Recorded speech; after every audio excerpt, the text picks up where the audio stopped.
Now I'm here with Mayor David Cutbirth of Monahans, Texas, the town that we're in. Mayor, thanks for joining us.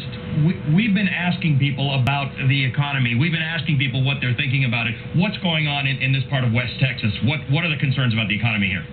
Well, right now the economy is certainly on an upswing because this oil and gas industry out here. So we've got a good economy out here, and so long as the energy prices stay above $50, $60 a barrel for oil, the economy out here is good. As we've been driving west in Texas, we've been seeing refineries, we've been seeing those derricks working, getting oil out of the ground. But what do you think of the stimulus program? What do you think of this thing that was announced where people are going to get money back? What's the reaction you're hearing to it?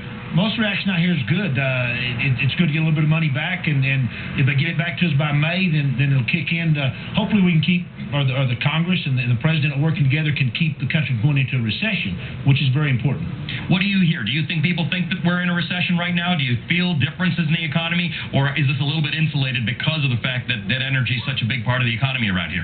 Out here is a little bit insulated. The energy prices drive the economy out here, and it's not boom time out here, but it's extremely busy out here.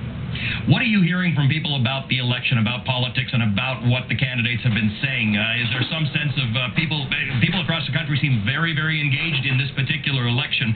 Are people around here happy with what they're hearing in the campaign so far? I think it's really fantastic the way both campaigns, Republican and Democrat, have both been going. We get to listen to a lot of ideas, and all of the debates that they've done have really been good. Rural Texas, most people out here will vote in the Democratic primary. Some of those people might actually vote for Republican when you come to November, but they're real interested. I mean, there's a lot of interest in the presidential election this year. And of course, Christine, this is one of those Super Tuesday states that we're going through, so there's a lot of attention from the candidates to these states. Mayor David Cutbirth, thank you for joining us. Christine, back to you. Allie, I'm wondering, what are people on the trail telling you about what they're going to do with that check when they get it, or whether they're going to take advantage of lower interest rates if they should trickle down? Are people going to pay down debt? Are they going to go shopping? Are they thinking about refinancing? Do people have plans for that money? Or are they still trying to figure out when they're going to get it? Yeah.